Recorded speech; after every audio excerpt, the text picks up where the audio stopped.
The Anchor Hocking Glass Corporation brings you Crime Photographer.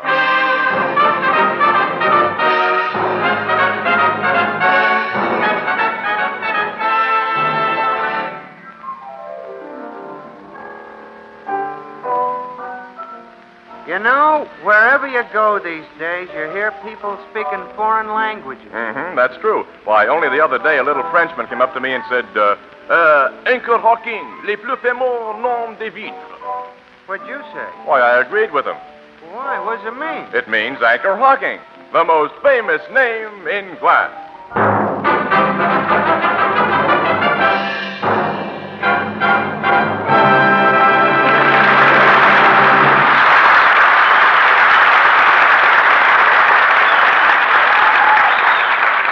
Good evening, ladies and gentlemen. This is Tony Marvin. Every week at this time, the Anchor Hocking Glass Corporation of Lancaster, Ohio, and its more than 10,000 employees bring you another adventure of Casey, crime photographer, ace cameraman who covers the crime news of a great city. Written by Alonzo Dean Cole, our adventure for tonight, Busman's Holiday.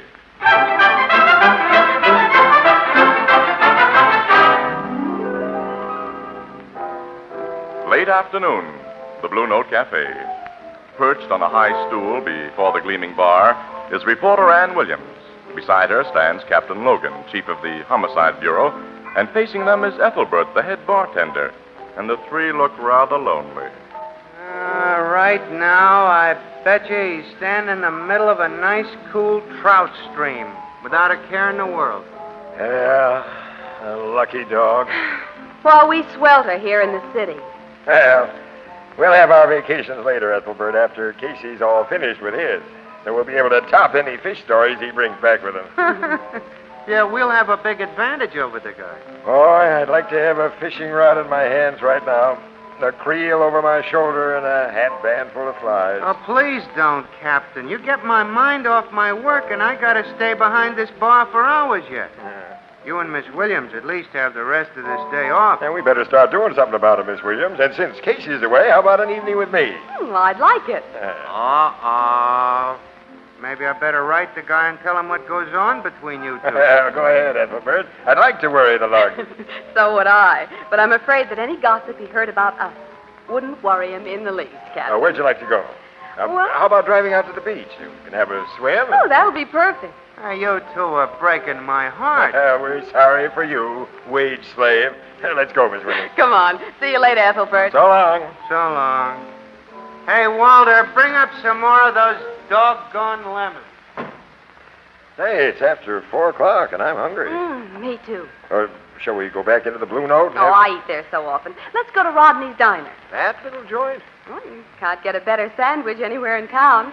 And besides, I want to find out if Mamie got her engagement ring. Mamie? Mm-hmm.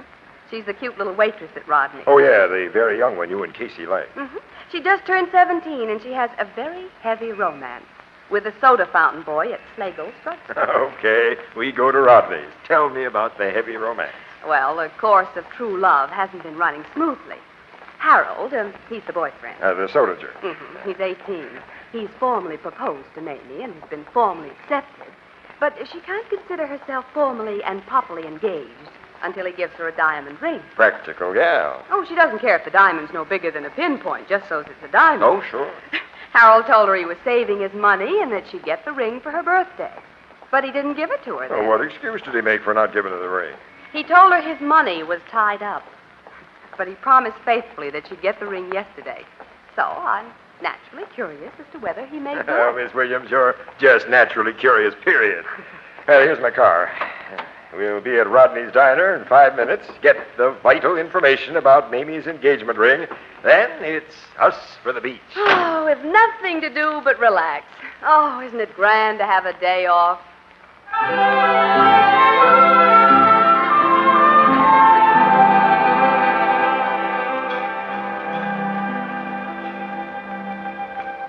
There's an empty table in the corner, Miss Williams. Mm-hmm, that'll be fine, Captain.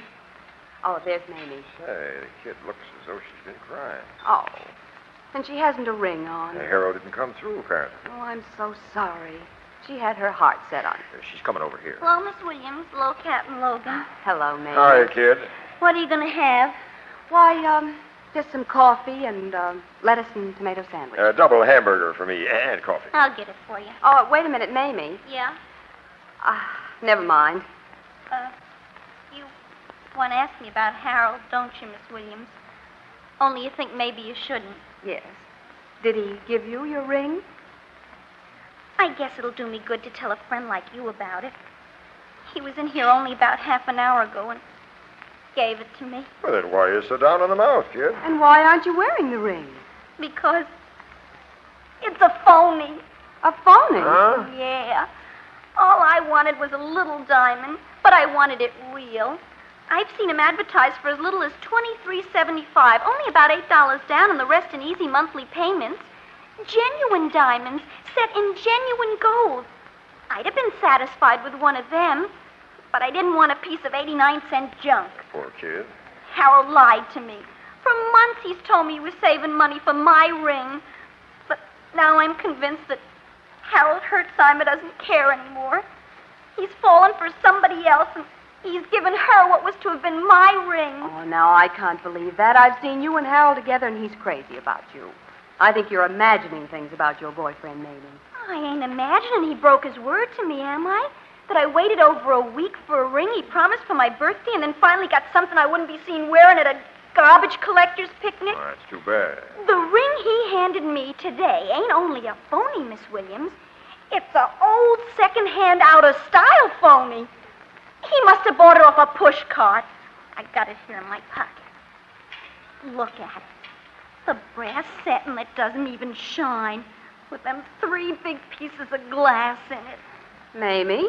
Hey, waitress, how about taking my order? Right away, mister. Excuse me, Miss Williams. I'll be back in a minute. Captain, look at this ring. Yeah, it's certainly old-fashioned. Hey, these are real diamonds. Of course they're real. And about 10 carats apiece. In an antique filigree setting. Where did a soda fountain boy get anything like that? Yeah. Well, this must be worth it. Miss Williams. Hmm? The antique jewelry collection stolen from Carlton Bishop 2 months ago. Yes.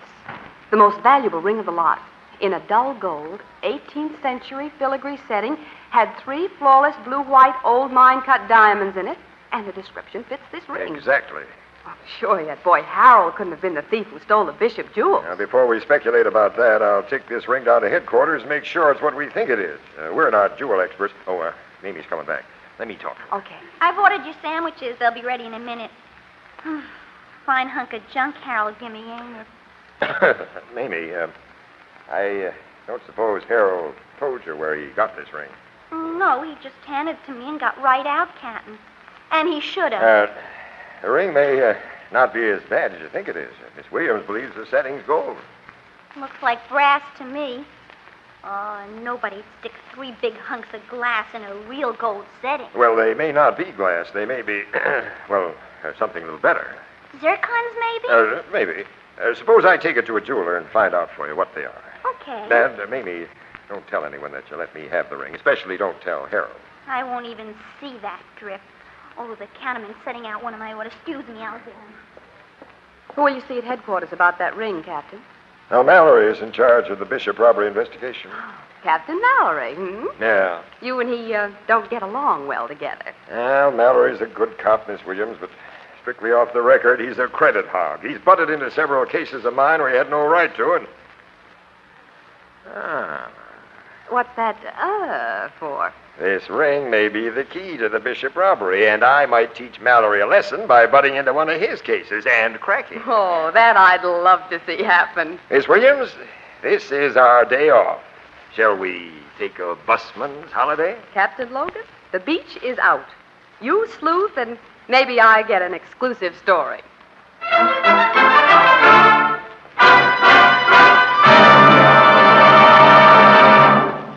Our story will continue in just a moment. Let's have a quick question and answer session about beer and ale. Okay, shoot. All right. What makes good beer good? Good brewers, of course. Right you are. And what keeps good beer good? Glass? Glass.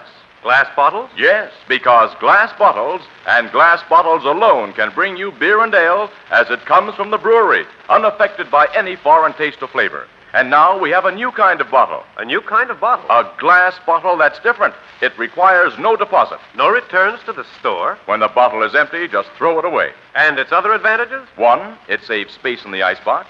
2, it's a natural for picnics. 3, it belongs on the finest table. And 4, don't forget, it protects the real brewery flavor. As only glass can protect it. Yes. The revolutionary new Anchor Glass one-way, no-deposit bottle is sweeping America. For flavor, demand beer in glass bottles.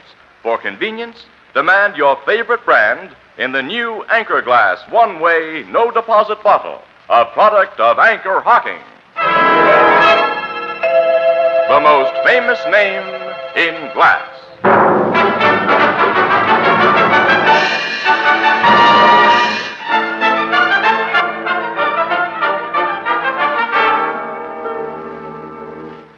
This ring is definitely one of the pieces stolen from Carlton Bishop, Logan. I thought it was, Mallory. Where'd you get it? I found it Found it? after a great deal of hard work. Captain Logan worked his fingers to the bone searching for that ring, Captain Mallory. Practically, that is. Is that so, Miss Williams?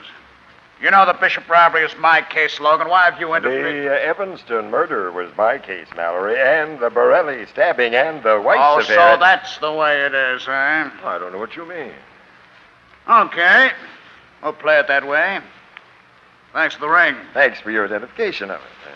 Come on, Miss Williams. We'll resume our interrupted holiday. See you later, Mallory. Yes. I'll see you later.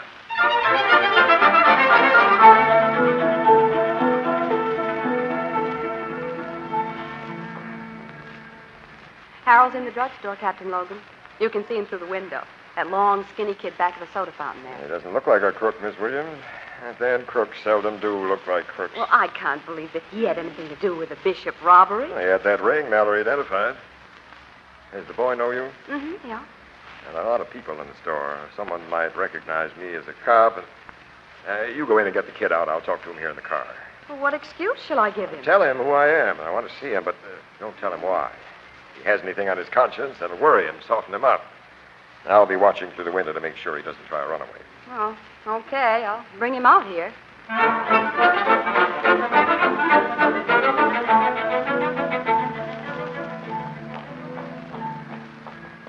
Captain Logan, this is Harold. Pleased to meet you, Captain Logan.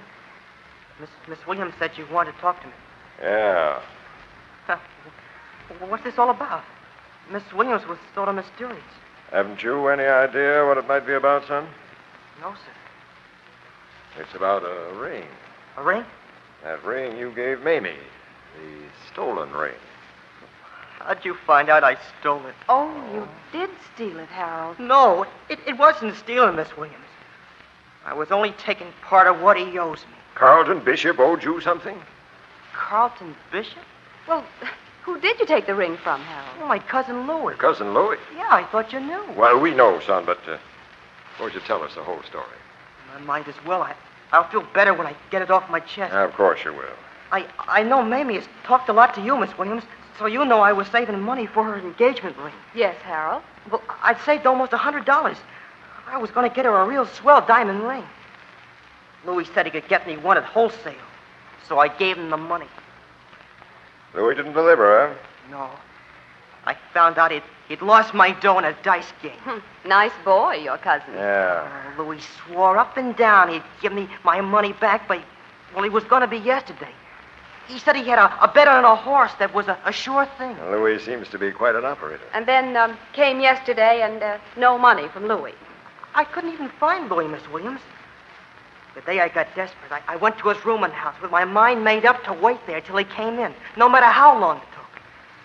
And if he didn't pay up, I was going to take it out of his hide. That idea had merit.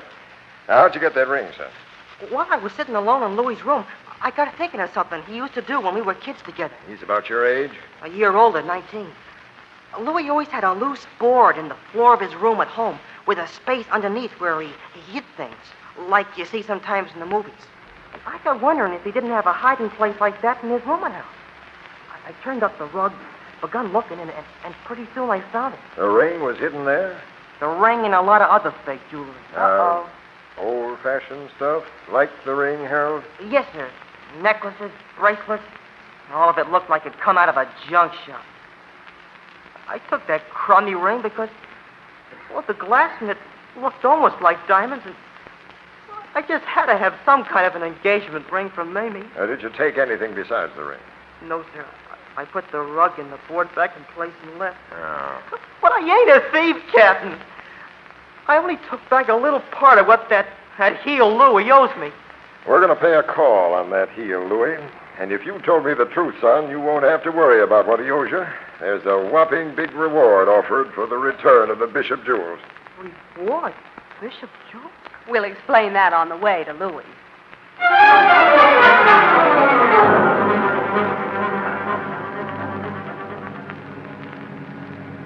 There's Louis's rooming house, Captain. 409. It's got too dark to see numbers, kid. I'll park right here. You're almost in front of it. Come on, Miss Williams. Okay. The door of Louis's rooming house left open? No, we have the ring. But Mrs. Pettingill, the landlady, knows me. She'll let us go up to Louis's room. I'll press the button. Now, don't tell the landlady or anybody that I'm a cop. All right. It's hard to believe what you and Miss Williams told me in the car, Captain. Louis's a heel and a chiseler, but I never thought he'd steal. Or at least not anything big. Someone's coming to the door. You do the talking, kid. Yes, sir. Evening, Mrs. Pettingill. So you're back again. Yes, sir, I want to see my cousin. I want to see him myself. He hasn't come in. We'll go up to his room and wait. All right, but I'll be down here watching when you go out. Hey, what you mean by that, Harold? I don't know. She ain't a very friendly woman. Yeah. Now, where's Louis's room? 4 flights up. Oh, it would be.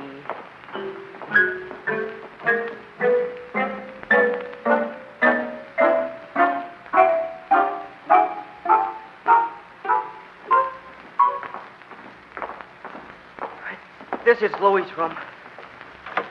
Yeah, the door wasn't locked. He never locks it. I'll turn on the lights. Now, let's close the door. Is this room just as you left it, Harold? It looks the same to me, Captain Logan. Now, roll back the rug and show me that loose board. Yes, sir. Here it is. Now, lift the board as you did before. Okay. It's a pretty tight fit. I gotta use my pocket knife. There. Look, Captain, The space underneath that board is empty. Where's the jewelry you say you left there, Harold? I don't know. It was full of stuff and I left it. I swear I did. Louis must have come The home. landlady says he hasn't come home. But someone's been here. Say, what is this? What's That's going right on? now. Oh, hello, Harold, old pal. Why you got my carpet rolled up? I want to ask you some questions, Louis. So do I. Step inside, young fella, and we'll close this door. Who are you, mister? Who's this lady? Now, never mind the formal introductions. What'd you have under that loose board on your floor? Nothing. I didn't know there was a loose board there. You're lying, Louis. You always had a place like this where you hid things. That's way back when we were kids. It's now, too. You had jewelry hidden there this afternoon. Stolen jewelry. You're nuts. No, I saw it. I took a ring from it because I thought it was only phony stuff. Now I know it was real and that you came back here after I left and took the rest of it away. I don't know what you're talking about. I'm going to make you tell the truth. Hold it, kid, hold it. Harold, what time did you leave here with that ring this afternoon? About 2:30. Now, where have you been since 2:30, Louis? I've been shooting pool and I can prove it. Now look here, mister, I don't get this at all. If you're a cop, I ain't done nothing. Except maybe I owe my cousin a couple of bucks. You owe me 100. It ain't no crime to owe. And if anybody thinks I've been up to anything funny in this room since 2:30 this afternoon, I just ain't been here. We're going to find out about that. I'll do the finding out, Logan. Well, Captain Mallory. Hello, Mallory. Had a hunch you'd tail me after we left headquarters. And I've been listening outside this door while you developed my case against these two punks. Well, it's open and shut. Miss Louie stole the Bishop jewels and hid them under the floor. I didn't steal anything. I don't know what the story... Shut up. And the other punk found them and glommed the whole lot. I only took that And ring. you shut up. You took everything. You didn't believe the stuff was phony. You knew exactly what it was. Now, what have you done with it? I haven't done anything with I it. never Take stole him any- down to headquarters, boys. Oh, Captain Mallory, wait a minute. This is my case, Captain Logan. Take him to the car, boys. Tell her you guys I were think all you're right. altogether wrong putting heavy pressure on both of those boys, Captain Mallory. Oh, really, Miss Williams? Yes. Louis no bargain. But I believe Harold's told us the truth. When he left here this afternoon, he had nothing but that ring with him. And then his cousin came back and... How did Louis, his cousin, get into the room? Through the window? He walked in through that door, of course. All right, come in here, Mrs. Pettingill. All right. This is the landlady here. Mm-hmm, we've met her. Mrs. Pettingill, tell this lady and the officer what you just told me. Nobody came through this here door from the time that Harold boy closed it, when he left the room at 2:30, until he came back here with you two. I know because the door was watched every minute, for the very good reason that Louis feller owes me 3 weeks' rent. And when a roomer owes his landlady, he's watched. Furthermore, I'm personally acquainted with Mr. and Mrs. Pettingill and know they're on the level. Well, thanks for bringing me that ring, Captain Logan. It helped me break my case. So long. So long, Captain Mallory. Yeah. Well, we should have gone to the beach, Captain. Yeah. Do you think those Pettingills are on the level? Well, Mallory wouldn't have vouched for him unless they were 100%. Well, then Harold lied to us. He didn't take just the ring. He took everything. I believed him, Miss Williams, and it's a professional habit of mine to disbelieve. Well, I believed him too, Captain. Maybe someone was spying on him when he found that loose board and the stuff underneath it. And after he left, Now, the they only came way in- anyone can see into this room is through the window. Well, it's 4 stories above the ground. But there's a window directly opposite. A dark window in the next house. And it's a good 15 feet away across that court. If anyone saw Harold from there, they couldn't have gotten across afterwards. Now, wait a minute. Come here beside the window. Oh, okay, but what? Now, look. On the windowsill. Scratches. Fresh scratches. The kind a man's shoe makes. You think someone came in this window? Yeah. But no one could jump across that wide court. Not even a human fly could climb up those smooth walls. The guy couldn't have come down from the roof either. Well, then how- Now, wait. I think I've got it. This window once had shutters. Yes. When the shutters were taken down or rotted away, nobody bothered to remove their hinges. Look, they're strong, old-fashioned hinges set in concrete. Well, I don't see I'm what... turning out the lights here. Now, we'll get out of this room and close the door. Captain, what on earth? Now, I may get the Bishop jewel thief. Do you mind explaining? Now, come on. We're going down to the street and wait outside that house next door. When we see someone come out of that house with a bag or suitcase in his hand, and something he can't pack in a bag or suitcase, I'll be sure I figured right. Something he can't pack into a bag or Yeah, suitcase. a duplicate of something that lug Casey has been enjoying himself with all day.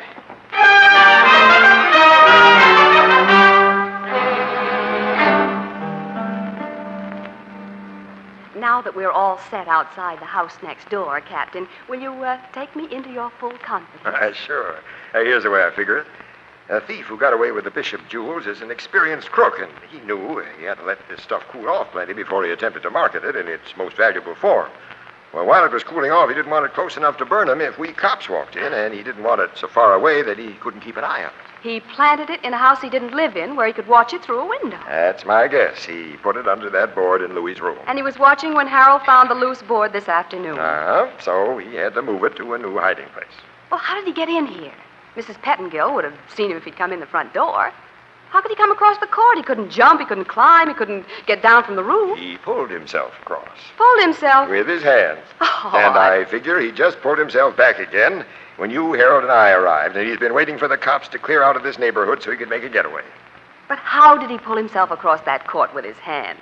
And what is a duplicate of something that Casey's using on his vacation? Here, got quiet. to do? The guy's coming out of that house.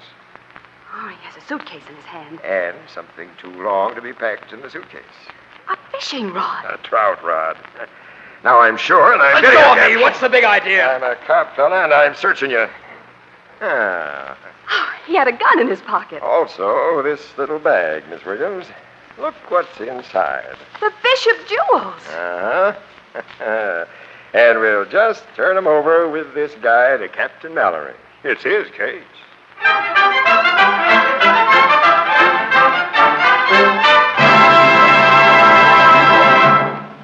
We'll join the crowd at the Blue Note in just a moment. Too many people are talking about the heat. I want to talk about something cool. So let's imagine a big frosty pitcher with ice cubes tinkling against its crystal sides, ice-cold lemonade or iced tea or delicious fruit juices. Now, whatever cool drink you serve, it will look better and taste better when poured from a new sunburst crystal pitcher. Now, what is a sunburst crystal pitcher? Why, it's a radiantly beautiful 2-quart crystal pitcher in the magnificent new kind of crystal the whole country is talking about and admiring.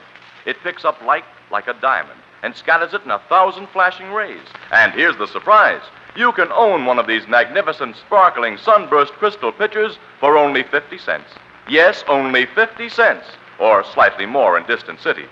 Look for it tomorrow in the windows and on the counters of the retail stores of America. Sunburst Crystal is a product of Anchor Hocking, the most famous name in glass.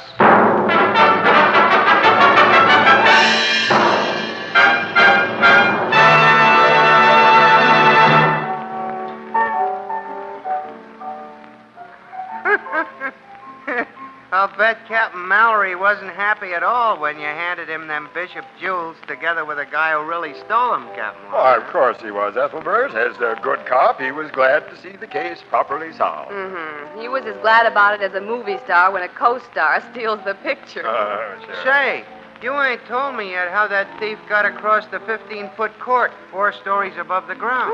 That was simple, Ethelbert. He pulled himself across with his hands. What? I don't get it, Miss Williams. I might not have tumbled to it if I hadn't been envying Casey his fishing trip vacation. Trout rods were on my mind. How does a trout rod... The thief had a 12-footer when the sections were fitted together. Holding it at arm's length, Ethelbert, and leaning out of his window, he could reach one of the old shutter hinges on the opposite building. And when he reached it... His rod didn't have a trout line on it, but a strong steel cable that hooked onto the shutter hinge. And he fastened the other end of the cable to a steam pipe in his own room. Then, using heavy gloves, he pulled himself across the cable hand over hand. Well, it wasn't a difficult stunt. And when he went back across the court, he unhooked the cable with his trout rod and drew it in. Oh. It ain't difficult when you figure it out. Or is it? You'll figure it out, Ethelbert.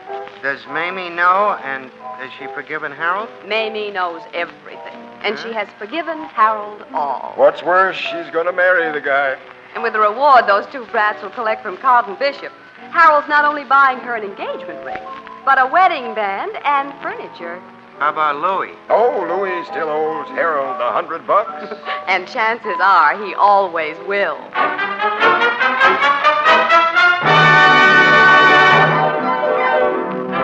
Crime Photographer, starring Stotts Cotsworth as Casey, is brought to you each Thursday by the Anchor Hocking Glass Corporation, makers of Fire King oven glass, Anchor glass containers, Anchor caps and closures. All products of Anchor Hocking, the most famous name in glass.